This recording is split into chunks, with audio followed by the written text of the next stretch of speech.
with DK DFS breaking down this game one of the Milwaukee at Phoenix. How do you feel about the slate, my man? How are you doing? Hey, great to be on. Thanks for having me on. And yeah, I'm super excited for this one. We got the Millie Maker on DraftKings. A little bit uncertainty here with Giannis and whether or not he plays, but I think it's going to make for a fun showdown slate. And excited for this game as well as just the slate in general. Right. I mean, we were talking about beforehand. We're happy with NBA being back with when we have golf with the John Deere Classic that we have to break down. So that kind of tells you how this week is going to go with NBA. So I'm excited about this slate. I think it's a great slate. Looking at pricing, it's going to be obviously effective with the Giannis news if he's in or out. Which way are you kind of leaning towards, if like being in or being out? So if I would say it's pretty close to 50-50, but if I had to say, I would lean towards he's out in this game. The only reason I say that is because it's game one of the series. Now, I did see a report that said if the game would have went to game 7 in the Eastern Conference Finals, he would have tried to play. So he's obviously getting close to return, but I feel like they might play it safe because it's game 1 and they can actually afford to lose this one. Yeah, exactly. That's what we're wondering is I know these few days did help him, obviously, given that they had the break. That obviously kind of gave him a little boost up for Giannis to get that injury prepared. But being at 11-2, he's obviously the highest player here. If he's limited in any fashion, do you like him at 11-2 or no? So I feel like if he plays, he's going like there's gonna be no limitations. So if he does gut it out, I prefer him out of the the top Milwaukee guys, and the reason is just because if he is playing the full game, you have Middleton, Drew Holiday that are close in price enough where I just think Giannis has that combination, the high floor, high ceiling, where I would just rather pay a little bit extra more to get Giannis in. So if he is full go, no limitations, I like him. If there, for some reason, like you said, if there is maybe a small limit on him, then we'll just kind of have to see what that news is, how much he's limited. Is he kind of going to be like a decoy out there or what? We don't know exactly how healthy he is.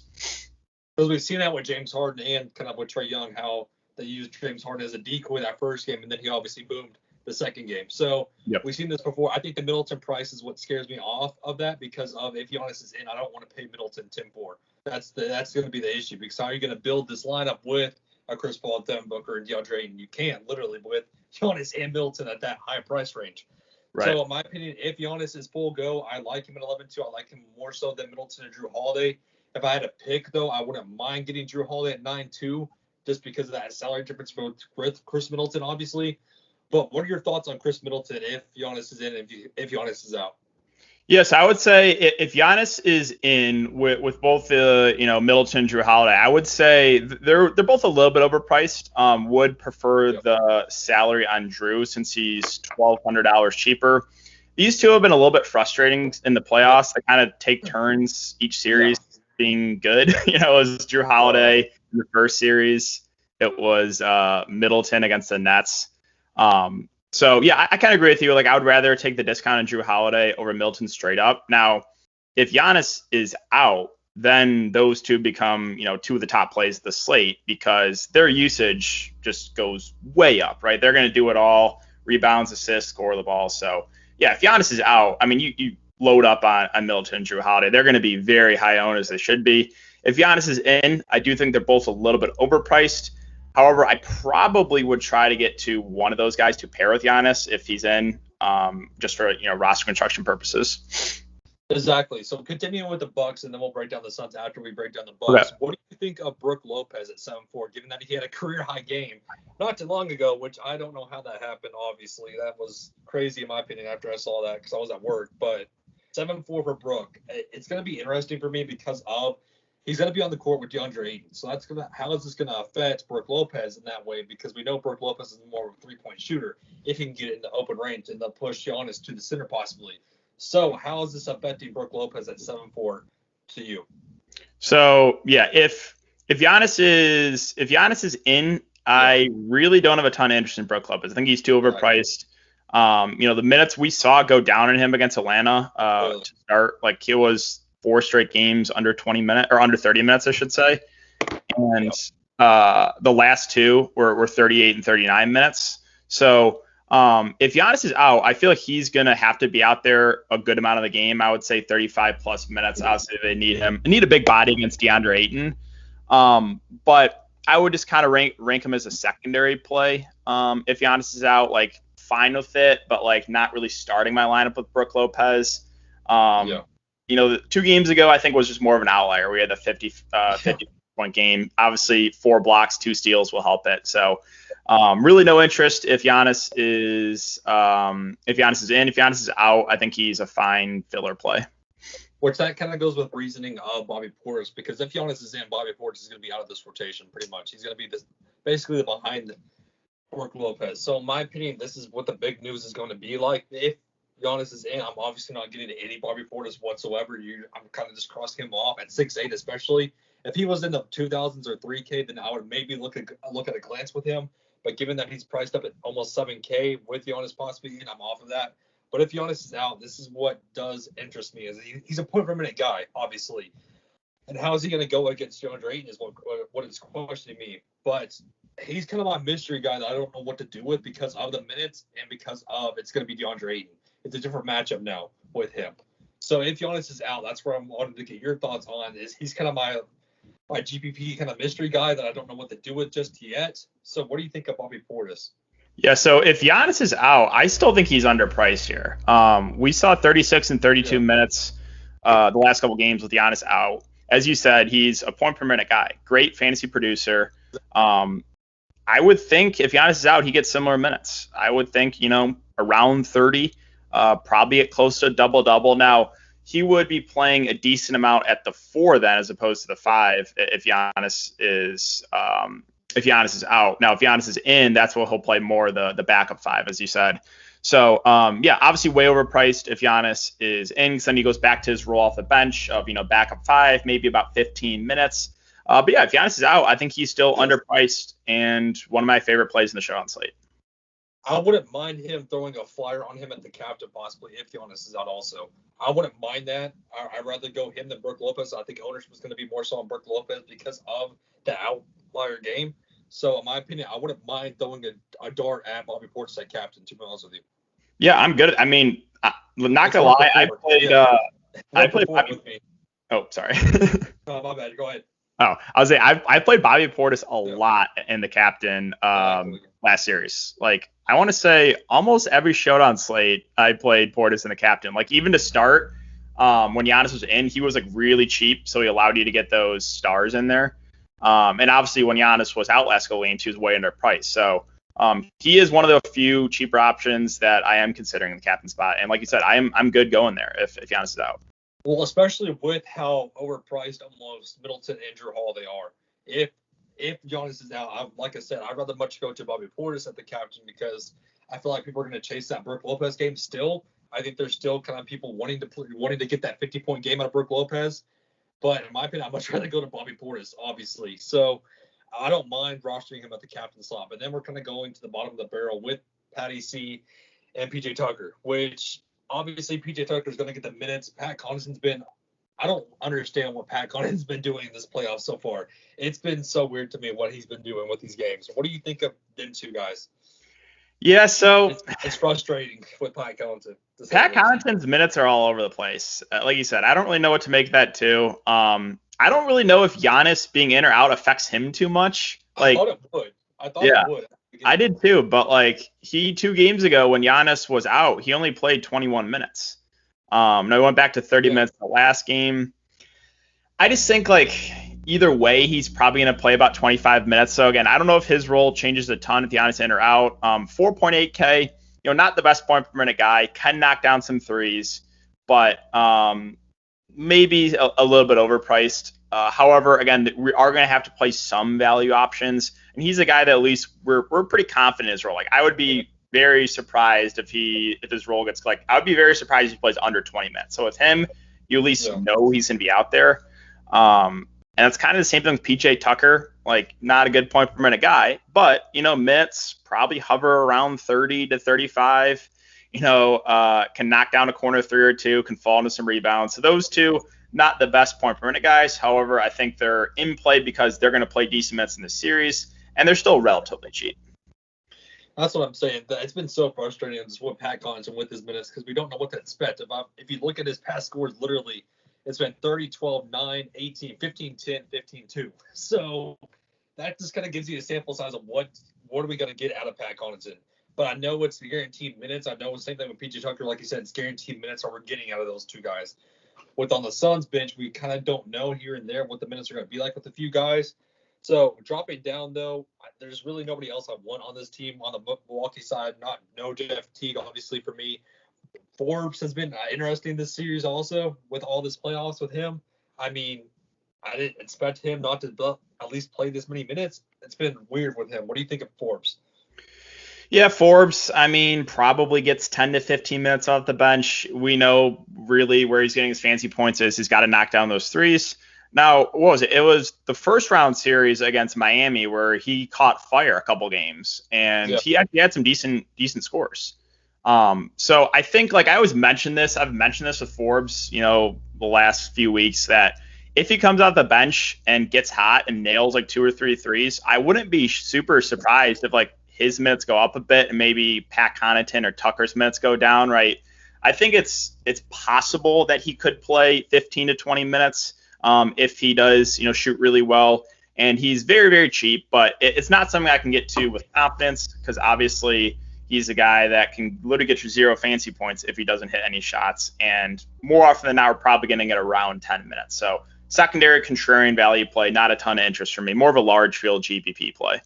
Exactly. It just takes him one series, like one rotation, basically, is what I'm trying to say, to catch fire, and then he'll see more minutes, like what you're saying. That's all it takes for him. If he can't hit the 3, then he's obviously going to be straight to the bench, and he's off for the rest of the game. So that's why he's more of just a guy that, if you want to be different in a GPP large field tournament, go for it. If you think he's going to knock down those, 3 threes and catch fire, then he can do it, because we saw him get, like you said, the 28 points in the Heats in one of the Heat games. So he can certainly do it if he catches fire. But moving on to the Suns, Chris Paul and Devin Booker. What do you think of those two guys up top? Yes, I'm having a little bit of a hard time here because, I mean, for basically the whole regular season and playoffs, Devin Booker was more expensive than Chris Paul. Now we have Chris Paul $200 more. Usually I usually prefer Chris Paul because he does more of the peripheral stats, right? He's a guy that last 4 games, 12, 7, 8, 8 assists. So he has that floor. Whereas Devin Booker, with Chris Paul in, I mean, he has become a little bit more scoring dependent. So we've seen that floor actually, in the Clippers series where he had 3 straight 29 fancy point games. I think, I think Chris Paul is more of your cash game play. And obviously you can still play him in GPPs. I just think he has a little bit of a higher floor, where Booker, the range of outcomes is a little bit wider, right? Chris Paul, I think the floor is a little bit higher with him. Both, I think, have a similar ceiling, but I would say more often than not, Booker has a little bit of a higher ceiling than Chris Paul. So I'm having a tough time. What do you think with these, the Phoenix guards? If I want the better floor, I'm going to take Chris Paul any day of the week, I think. If I want to just have a safe, like you said, cash game, like safe floor, I'd much rather go to Chris Paul because of, like you said, the peripheral stats, the assist and everything. Obviously, if we have the mask on with Devin Booker, he's going to get mad. He's going to throw that off, and he's going to catch fire. So, again, we don't know what to expect. Given this is an interesting price point, that's why I was happy to get to these two guys, because this is going to make or break this Millie Maker, in my opinion. This is going to literally, depending on these two guys, is going to break it. Because if you want Devin Booker, if you think he catches fire, he can obviously get you there with the 77 points that he had in one game in the Clippers series. So he can obviously get you there. But are we going to get the 29 pointers where he's just going to kind of shoot here and there and not really trust his shot? So if I want to take Chris Paul, I'd rather go with him. If I can fit in other guys, basically like with a Bobby Portis at captain, and try to get Chris Paul and then try to fit in somebody else, do I want Devin Booker over Drew Holiday possibly? That's where I'm kind of looking at also, is who do I want more so? Because if we look at Drew Holiday, obviously, like you said, he can be super aggressive and take over the series. It's been a coin flip between him and Middleton. So this is the pricing where with Chris Paul, Devin Booker, Drew Holiday, where you're going to have to be, somebody's going to have to give. So it's going to be interesting to see how this goes in game 1, obviously. There's a lot of uncertainty. So I'd ask, would you be okay playing Chris Paul and Devin Booker together in the same lineup? If Giannis is in or if Giannis is out? Let's say either way. If Giannis is out, I'd much rather go to just one. I'd rather have Middleton or Drew Holiday.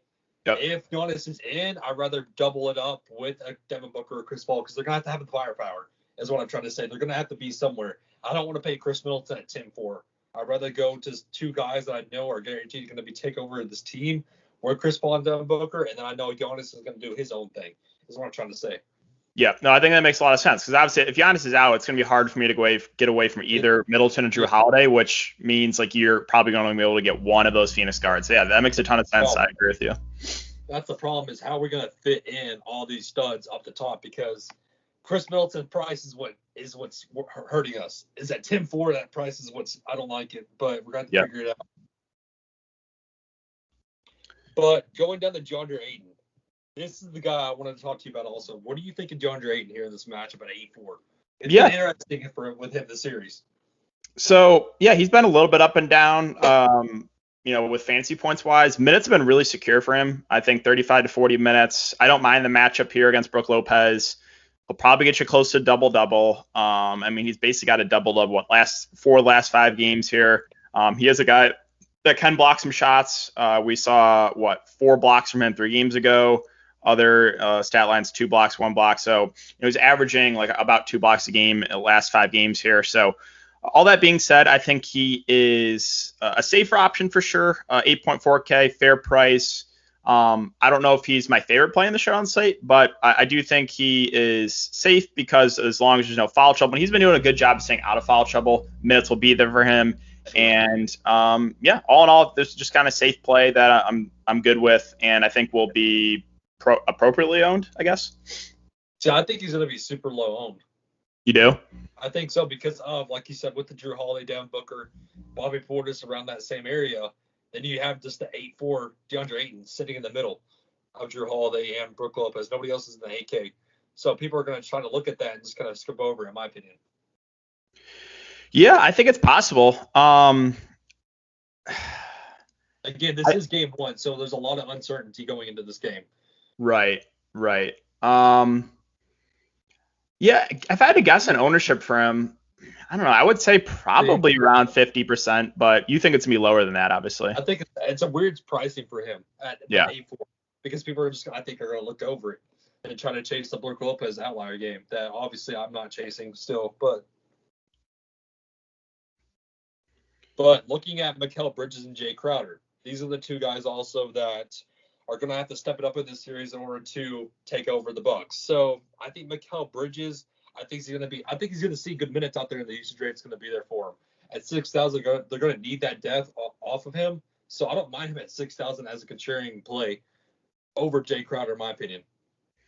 Yeah, I think both these wings are always like fine filler plays for me. I don't know if either one stands out. Minutes have been a little bit up and down in Bridges, but I think he probably gets 30 to 35 minutes in this one. Obviously, they need his defense out there. Kind of the same with Jay Crowder. Like both these guys are, the number 4, number 5 in offense when they're out there behind the big 3 for Phoenix. Jay Crowder's been struggling of late. 4 last 5 games under 20 fantasy points. I think both these guys are fair plays and both have upside. It's just kind of rare, right? We've seen a couple 40 fantasy point games from Bridges. I think we saw 1 from Crowder. So I think they're just decent filler plays for me. I don't know if I'm going to prioritize either of them, but if they fit as the last piece in for me, I'm good with that. I wouldn't blame it either. Yeah. And like you said, all it takes with Jay Crowder also is just the catch fire with the threes. We've seen it in a couple of series before where if he gets that shot going, that shot's going to be going and he's going to stay out there and get his minutes. So, and I think Mikal Bridges is going to definitely need to be out there for the defense. I think he's going to be kind of overlooked also. I don't mind him, like I said, at 6,000 as a filler piece. I want to obviously start him in your lineup, but like you said, if he's the last piece in or the 4th piece in, I don't mind it. But campaign, what do you think of campaign here? So, with Chris Paul coming back and being healthy, he's probably going to get around 15 minutes. I mean, he rolled the ankle, 4 games ago, didn't really look like himself the last few games. And then that most recent one, he had a nice, he didn't shoot the ball the best, but he did a decent fancy game, 7.7 assists, 3 boards, 4.6K. It's doable, right? We're not going to get huge minutes unless there's Chris Paul or Devin Booker foul trouble. So in 15 minutes, again, I think he's fine, more of a tournament play because I don't really think, unless we get severe foul trouble on those guards, that he would play more. But yeah, all in all, I think he's a fine tournament play. What about you? Yeah, I'm kind of off of him. I think he could overtake this Bucks secondary. I certainly think he could, because we've seen the upside that he brings to the table playing. So, but do I think at 4-6, I'm much rather go to a guy possibly like PJ Tucker, because I know he's going to get the guaranteed 30 minutes. So again, it's minutes for me. I don't really want campaign at 4-6. I don't mind it, but again, I'm much rather go to a guy who I know has guaranteed minutes in Pat Connaughton or PJ Tucker. But dropping down, there's a guy that I really like down here that I don't understand the pricing still, is 2-8 Cam Johnson. What do you think of Cam Johnson at this low price point? Yep, completely agree with you. I think he's very underpriced. His role off the bench is pretty secure. He's 15 to 20-ish minutes, maybe a little bit more. He's been a decent point per minute guy, obviously a good scorer, can knock down those corner threes. And I think he's probably about $1,000 underpriced, maybe a little bit more. I mean, 4 last 5 games, he's gone for 25, 21, 17, and 22 fantasy points. Now, sure, there's been some foul trouble in those games. And a couple of those games was when Chris Paul's out and he just played a little more because of that. But yeah, I agree with you. I think he's too cheap. And I think he's going to be decently popular tomorrow. I think it's for good reason. I think he is underpriced. And I do like Cam Johnson in both formats. I think this is your guy that you're going to lock and load for a value play if you want to fit in those studs, obviously, because I trust him much more than Forbes at 2-4. So for only 400 more, I'm much rather give me Cam Johnson. And then Torrey Craig, we don't even know if he's going to see the floor lately. I mean, again, what do you expect out of Torrey Craig here? Yeah, it was weird because he played 31 minutes last game. So that was kind of out of nowhere, but I get, not really, because Cam Johnson was out. I forgot he was out with the illness. Torrey Craig, he did play decently well on the defensive end. He is a good defender. That is a positive. So they could, if Giannis plays, they could need him out there for a couple more minutes. I would think he gets his 10 to 15 minutes off the bench, possibly more if he's playing well. Obviously, we're not going to get 30 minutes again unless there's some severe foul trouble. I do think he plays here. I just don't think it's a ton unless something weird happens. And at 3.8K, would much rather get to Cam Johnson for a little bit cheaper. However, he's going to be, I think, a lot lower owned. So if you want to take a shot in him in tournaments over Cam Johnson for ownership, I'm okay with it. But yeah, optimal build wise, I think it's definitely Cam Johnson for the discount. And then Dario Saric, in my opinion, again, we don't know the minutes are going to be for him. They may need him more in this series because of the big man with Bobby Portis and Brook Lopez. I could see him getting additional minutes. But again, it's a toss-up with him. It's game 1. We don't know. But at 2,000, do I want to take a flyer on him because of how owned Cam Johnson's going to be? I don't mind that as a GPP. Again, kind of just throw in the dark. Get somebody different on your lower tier lineups. Right. Yeah, I think that's a good point, because a lot of the ownership, if people are spending down for one of these Suns guys, I think it's going to be Cam Johnson. That should make Sarge pretty low owned. His role should play the backup 5 and about 10 minutes off the bench. Has been a decent point for a guy and a good shooter. Now, if DeAndre Ayton gets in some foul trouble, he's been doing a better job staying out of foul trouble. We saw one game against Denver where he did get in early foul trouble, and Sarge played 16 minutes and played well, 15.5 fantasy points. So there's a way Dario Saric is in the winning lineup tomorrow. But I think you would probably need Ayton foul trouble for him to have a really good game, or he just needs a complete outlier performance in 10 minutes where he goes for 15 to 20 fantasy points. So, in my opinion, I'd rather get to Sarge if Giannis is in, because of Ayton could get in that foul trouble. I think that's a good point. I think it's a very good point. Because Ayton's going to be around the rim, obviously, and Giannis he's out there. Yeah, he's gonna be trying to draw fouls. So that's a very good point. I think I agree with you 100%. If Giannis is out there, I think there's a better chance that Ayton gets in some foul trouble. So down here, if you had to rank it, what would you do with Campaign, Connaughton, Tucker, Craig, Johnson? How would you rank those guys in your value plays that you like? I would say probably Cam Johnson looks the best point per dollar at 2.8K. And then I would say followed by Connaughton and PJ Tucker. And the reason I put those two behind or close is because Connaughton, Tucker, again, the minutes, right? They're going to play some decent minutes. Tucker, I would say around 30, maybe more. Connaughton, probably around 25. So I think my favorite value option of these cheap guys is Cam Johnson, just because he's 2.8K, but then probably Connaughton and Tucker right behind them. Exactly. That's where I was kind of looking at is it's kind of a coin flip with Patty C and Tucker. I think you can go either guy. They're both going to get the minutes. And again, Cam Johnson at 2.8, he's going to be over-owned, obviously. It's going to happen. But at 2.8, I'd much rather get to him when I know I can fit in other studs at the top because of Cam Johnson. So my last question before we head out of here, my man, who do you have in this game one? Suns or Bucks? So game one, I'm going to go a little bit contrarian here. I think the Bucks pull it off. Even if Giannis is in or out, I think they pull off an upset here. Maybe I'm a little bit biased because I did bet on the Bucks to win at the beginning of the season or the beginning of the playoffs. But yeah, I mean they've shown they can beat good teams without Giannis. So I think it's gonna be a good game. I think it's gonna be close. I'm hoping for a Bucks win. But what's Vegas odds is Suns favored by 6, right? So I think something like that, yeah. Yep. So what about you? Are you Bucks or Suns? It's gonna be crazy seeing game one. I think it all depends on if Giannis is in. I think we could see the Bucks pull this off. I really do. But at the same time, the Suns, the Cinderella story, can it continue with Monty Williams? I think it can. I mean, it's gonna be crazy seeing this series, but I cannot wait for it. Again, thank you for coming and hopping on with me and talking about the slate. It was definitely fun breaking down game one, and we'll definitely have to do it again, my man. 100%. Thanks for having me on, Cody. It was a lot of fun talking DFS with you.